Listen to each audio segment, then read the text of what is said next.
마카베오기 학원 10장 예루살렘과 성전을 정화하다. 마카베오와 그의 군사들은 주님의 인도를 받아 성전과 도성을 탈환하고 이 민족들이 광장에 만들어 놓은 제단들과 성역들을 헐어버렸다. 그러고 나서 성전을 정화하고 다른 제단을 쌓은 다음 부싯돌로 불을 피워 그 불로 이틀 만에 희생제물을 바쳤으며 향을 피우고 등불을 켜고 제사빵을 차려 놓았다. 그렇게 하고 나서 그들은 땅에 엎드려 주님께 다시는 그러한 환난을 겪지 않게 해주십사고 간청하였다. 그들이 혹시 죄를 짓는 일이 있더라도 하느님께 마땅한 벌을 받을 망정 그분을 모독하는 야만스러운 이교도들에게는 넘어가지 않도록 해주십사고 간청하였다. 그리고 이 민족들이 성전을 더럽힌 바로 그날에 성전을 정화하였다. 때는 같은 달 곧 기슬레오 달 25째 날이었다. 그들은 여드레 동안 그 축제를 초막절과 같은 방식으로 기쁘게 지냈다. 그러면서 얼마 전까지만 하여도 자기들이 이 초막 축제 동안 산과 동굴에서 들짐승처럼 살던 일을 기억하였다. 그렇게 하여 그들은 나뭇잎으로 장식한 지팡이와 아름다운 나뭇가지와 야자나무 가지를 들고서 당신의 거처를 정화하도록 잘 이끌어 주신 그분께 찬미가를 올렸다. 그러고 나서 온 유다 민족이 해마다 같은 날에 축제를 지내기로 공적인 결의에 따라 정한 법령을 공포하였다. 프톨레마이오스 마크론이 자살하다. 에피파네스라고 하는 안티오코스의 말로는 이러하였다. 이제는 이 사악한 자의 아들인 안티오코스 에우파토르 치하에서 일어난 일들을 이야기하고 여러 전쟁이 가져온 환난에 관하여 간단히 이야기하고자 한다. 에우파토르는 왕권을 이어받자 리시아스라는 자에게 행정을 맡기고 코일레 시리아와 페니카야의 최고 총독으로 삼았다. 그 전에 마크론이라고 하는 프톨레마이오스는 유다인들이 겪은 불의를 생각하여 앞장서서 그들에게 의로움을 베풀었으며 그들과 평화로운 관계를 유지하려고 하였다. 그래서 임금의 벗들이 에우파토르에게 그를 고발하였다. 더구나 그는 필로메트로에게서 위임받은 키프로스를 포기하고 안티오코스 에피파네스에게 넘어간 일 때문에 사방에서 배신자라는 소리를 들어온 터였다. 그렇게 되자 그는 자기의 영예로운 직무를 명예롭게 수행할 수 없었으므로 독약을 먹고 스스로 목숨을 끊었다. 유다인들이 이두메아인들을 물리치다. 고르기아스는 이 지방의 총독이 되어 용병 부대를 두고 기회 있을 때마다 유다인들을 공격하였다. 그와 동시에 요새들을 장악하고 있던 이두메아인들도 유다인들을 괴롭히곤 하였다. 그들은 예루살렘에서 도망쳐 나온 자들을 받아들이면서 줄곧 유다인들을 공격하려고 하였다. 마카베오와 그의 군사들은 기도를 드리며 주님께 자기들의 동맹군이 되어 주십사고 간청한 다음 이두메아 요사들을 향하여 돌진하였다. 맹렬히 공격한 끝에 그곳들을 모두 장악하고 성벽 위에서 싸우는 자들을 물리쳤으며 마주치는 자마다 살해하였다. 그리하여 2만여 명의 적군을 죽였다. 그때에 적어도 9천 명이나 되는 적군이 포위 공격에 대비하여 만반의 준비를 갖춘 2개의 튼튼한 탑으로 달아났다. 마카베오는 시몬과 요셉에다 자케오와 그의 군사들까지 충분히 남겨두어 그 2탑을 포위하게 하고 자기는 더 긴박한 곳으로 떠났다. 그러나 시몬의 군사들은 돈을 좋아한 나머지 탑에 있는 어쩐 자들에게 매수를 당하여 7만 드라크마를 받고 몇 사람을 빠져나가게 하였다. 마카베오는 이 사건에 대한 보고를 받고 백성의 지도자들을 모아놓은 다음 적들을 풀어주어 자기들과 싸우게 한 것은 돈을 받고 형제들을 팔아넘긴 행위라고 단죄하였다. 그러고 나서 반역을 저지른 그 자들을 죽이고 곧바로 그 두 탑을 점령하였다. 작전마다 성공을 거둔 그는 그 두 요새에서 2만여 명을 섬멸하였다. 디모테오스를 물리치다. 전에 유다인들에게 패배한 적이 있는 디모테오스는 막강한 용병 부대를 모으고 적지 않은 아시아의 기병대를 모집한 다음 유다를 공격하여 점령하려고 왔다. 디모테오스가 다가오자 마카베오와 그의 군사들은 머리에 흙을 뿌리고 허리에 자루옷을 두르고서 하느님께 단언하였다. 제단 발치에 엎드린 그들은 하느님께 자기들을 어여삐 여기시어 율법서에 명시한 대로 자기 원수들에게는 원수가 되어 주시고 적들에게는 적이 되어 주십사고 간청하였다. 그들은 기도를 마친 뒤에 무기를 들고 도성에서 꽤 먼 거리까지 진군하여 적군에게 가까워지자 멈추었다. 양쪽 군대는 동이 트자마자 교전하였다. 한쪽은 성공과 승리의 보증으로 용맹뿐 아니라 주님에 대한 신뢰를 가지고 있었지만 다른 한쪽은 광분에 이끌려 싸울 따름이었다. 전투가 격렬해졌을 때 하늘에서 위풍당당한 사람 5이 금 제갈을 물린 말을 타고 적군에게 나타나 유다인들을 이끌어 나아갔다. 그들 가운데 둘이 마카베오 양쪽에 서서 그가 부상을 입지 않도록 자기들의 무장으로 보호해 주었다.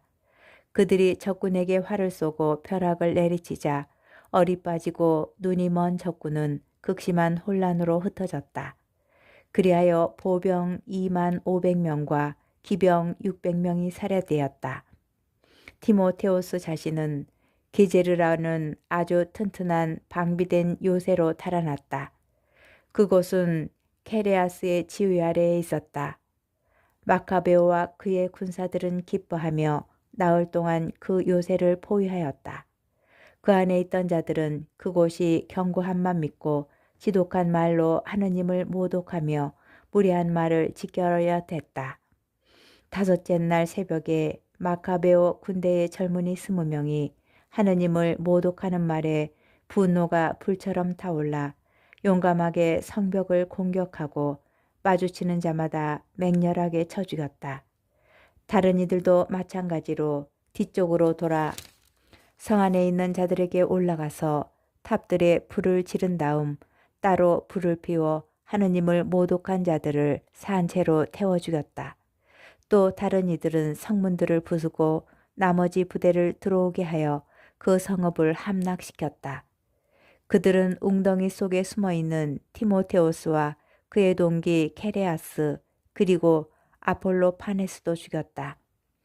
이 일을 마친 그들은 이스라엘에게 큰 은혜를 베풀어 승리를 주신 주님께 감사의 찬미가를 부르고 그분을 찬양하였다. 마카베오기 학원 11장 리시아스를 물리치다. 그 뒤 얼마 되지 않아 바로 임금의 후견인이며 친척으로서 행정을 맡은 리시아스가 이 사건 때문에 몹시 속이 상하여 보병 약 8만 명과 온 기병대를 소집하여 유다인들에게 진군해 왔다. 그는 이 도성을 그리스인들의 거주지로 만들어 이교도들의 신전처럼 성전에도 세금을 부과하고 해마다 대사제직을 돈을 받고 팔 작정이었다. 그는 하느님의 권능을 조금도 아랑곳하지 않고 보병 수만 명과 기병 수천 명과 코끼리 80마리로 기세가 등등해 있었다. 이렇게 그는 유다에 진입하여 예루살렘에서 다섯 스코이노스쯤 떨어진 곳에 튼튼하게 방비되어 있는 배추르로 다가가 그곳을 압박해 들어갔다.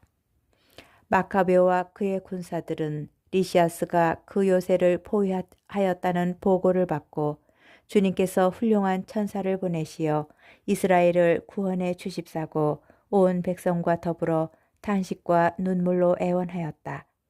그러고 나서 마카베오는 자기가 먼저 무장을 한 다음 어떠한 위험이라도 무릅쓰고 자기와 함께 형제들을 도우러 가자고 다른 이들에게 권유하였다. 그러자 그들은 다 함께 열렬한 마음으로 돌진해 갔다.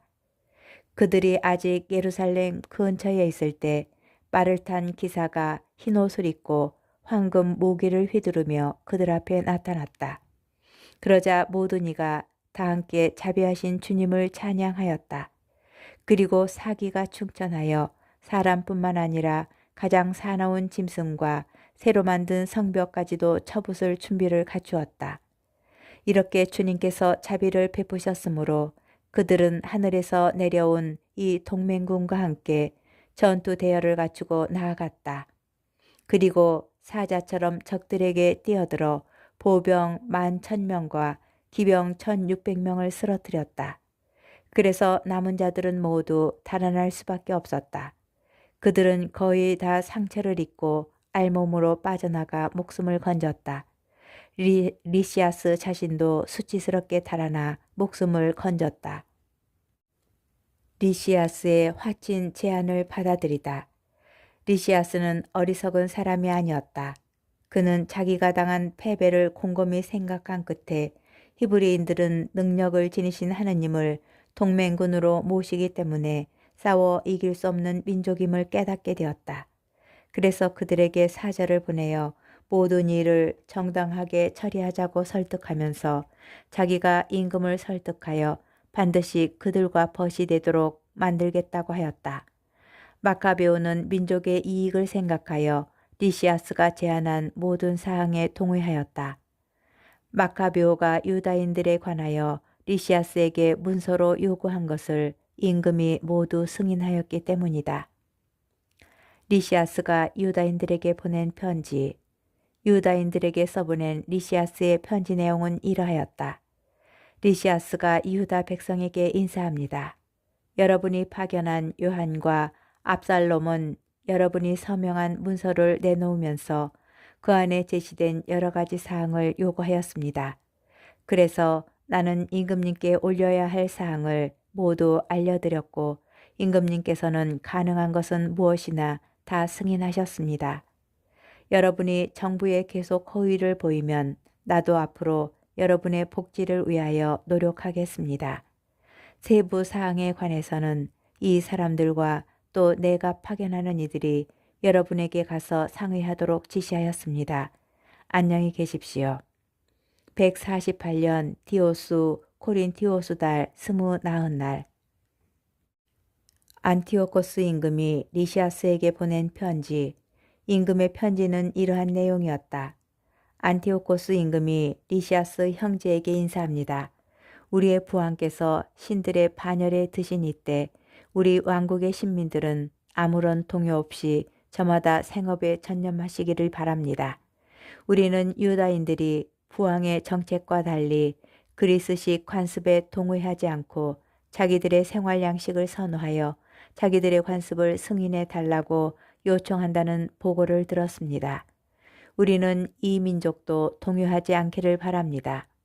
그래서 우리는 성전을 그들에게 돌려주고 그들이 선조들의 관습에 따라 살도록 허락하기로 결정하였습니다.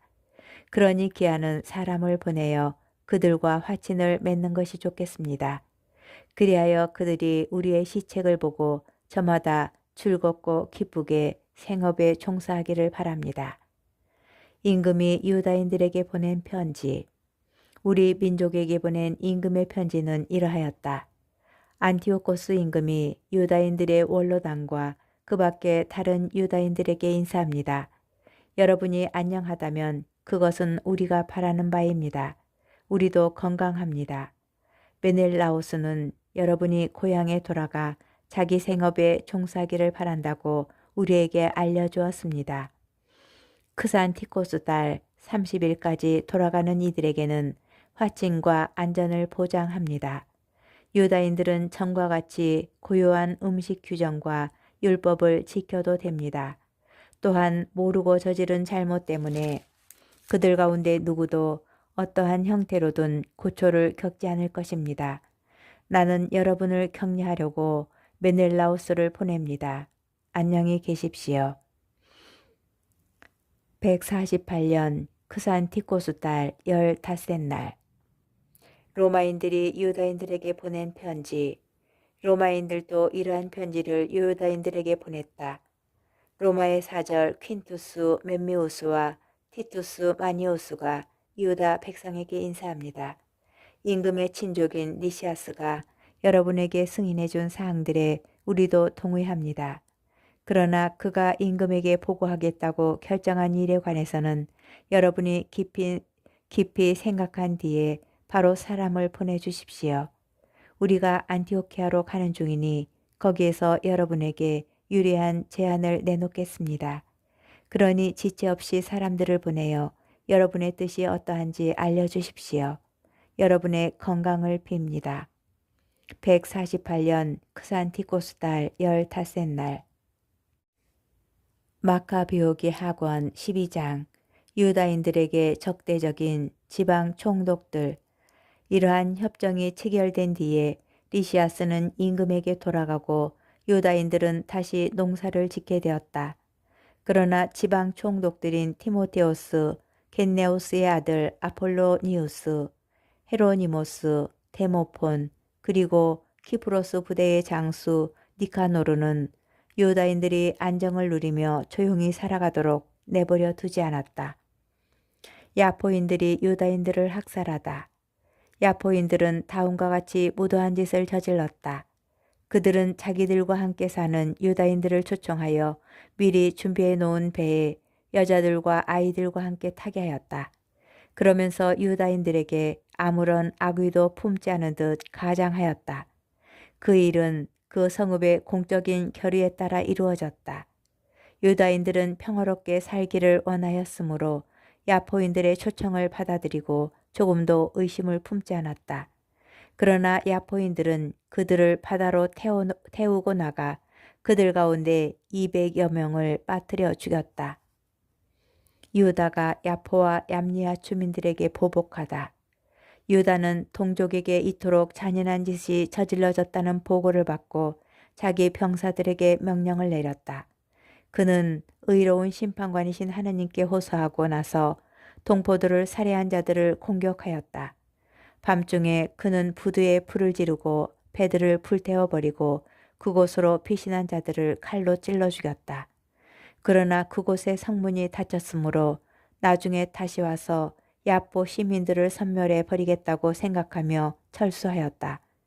유다는 얌니아 주민들도 저희와 함께 사는 유다인들에게 같은 짓을 저지르려 한다는 보고를 받고 밤중에 얌니아인들을 습격하여 부두와 함대를 불태워버렸다.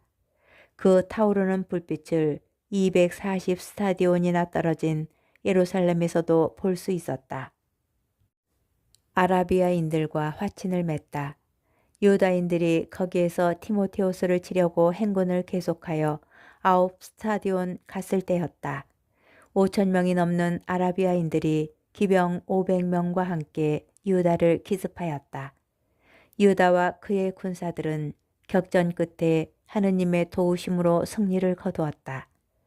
패배를 당한 그 유목민들은 가축을 내어주고 그 밖에 여러 방법으로 유다인들을 돕겠다고 약속하며 유다에게 화친을 청하였다. 유다는 그들이 여러모로 도움이 되리라고 생각하여 그들과 화평을 이루는 데 동의하였다. 이렇게 화친을 맺은 그들은 저희 천막으로 돌아갔다. 가스핀을 함락하다. 그 뒤에 유다는 흙 보루와 성벽으로 견고하게 방비된 한 성읍을 공격하였다. 온갖 민족이 섞여 사는 그곳의 이름은 가스핀이었다. 그 안에 있는 자들은 튼튼한 성벽과 비축해둔 양식을 믿고 유다와 그의 군사들에게 몹시 무례한 행동을 하며 모욕할 뿐만 아니라 하느님을 모독하고 입에 담지 못할 말을 지켜려 댔다.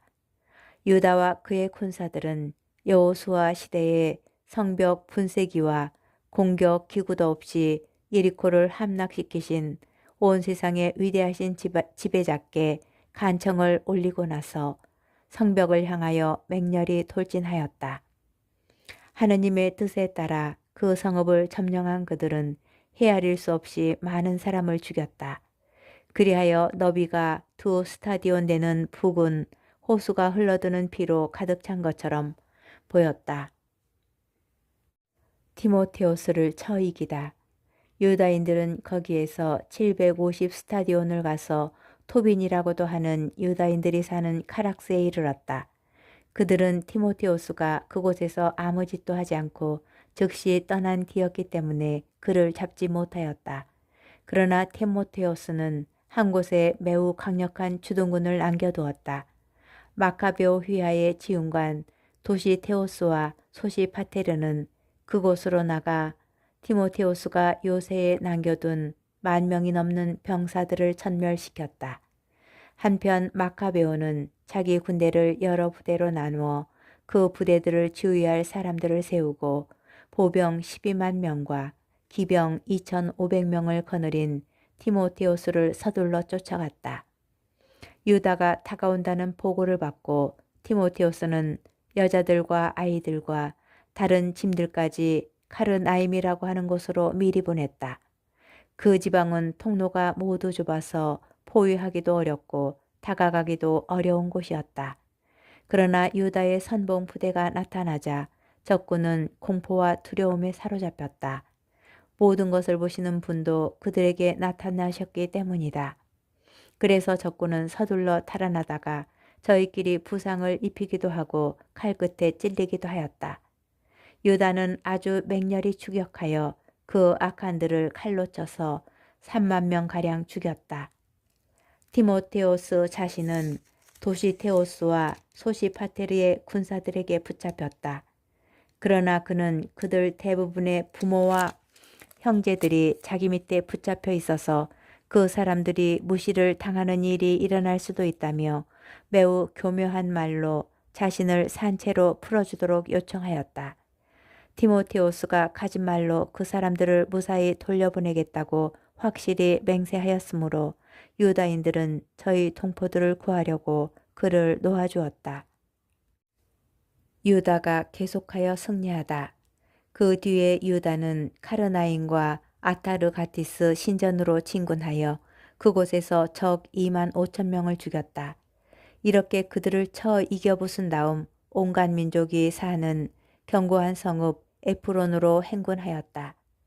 그 성벽 앞에는 건장한 젊은이들이 배치되어 그곳을 든든하게 지켰으며 또 거기에는 많은 전쟁 기구와 투석기가 갖추어져 있었다. 그러나 유다인들은 어떠한 적군의 병력도 큰 힘으로 부수어버리시는 지배자께 간청을 올리고 나서 그 성읍을 장악하고 그 안에 있는 25,000명가량을 쓰러뜨렸다. 유다인들은 다시 그곳을 떠나 예루살렘에서 600스타디온 떨어진 스키토 폴리스로 서둘러 이동하였다. 그러나 그곳에 사는 유다인들은 스키토 폴리스인들이 자기들에게 호의를 베풀고 불행할 때에도 친절히 대해주었다고 증언하였다. 그래서 유다인들은 그들에게 감사의 뜻을 표하고 앞으로도 자기 민족에게 잘해달라고 당부하였다. 그러고 나서 주간절 축제가 가까웠을 때에 예루살렘에 이르렀다. 오순절이라고 하는 축제를 지낸 다음 그들은 이두메아의 총독 고르기아스를 치려고 서둘러 떠나갔다. 고르기아스는 보병 3,000명과 기병 400명을 거느리고 나왔다. 교전하는 동안에 몇몇 유다인이 쓰러졌다. 바케노르의 군사 가운데 도시테오스라는 이가 있었는데 그는 건장한 기병이었다. 그가 고르기아스를 잡고 그의 겉옷을 힘껏 끌어당겼다. 저주받은 그자를 사로잡고 싶었던 것이다. 그때에 트라케 기병 하나가 도시테오스를 덮치며 그 어깨를 칼로 내리쳤다. 그 사이에 고르기아스는 마레사로 달아났다. 에즈리와 그의 군사들이 오랜 싸움 끝에 몹시 지쳤으므로 유다는 주님께 자기들의 동맹군이며 전투의 지휘자로 나타나 주십사고 간청하였다. 그러고 나서 조상들의 언어로 찬미가를 부르고 함성을 지르며 고르기아스의 군대를 기습하여 패주시켰다.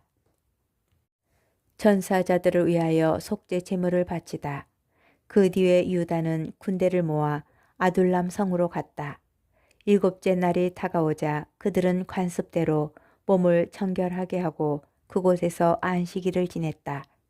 다음 날 장사 지내는 일이 시급해졌으므로 유다와 그의 군사들은 전사자들의 죽음을 거두어 조상들의 무덤에 친족들과 나란히 묻어주려고 갔다.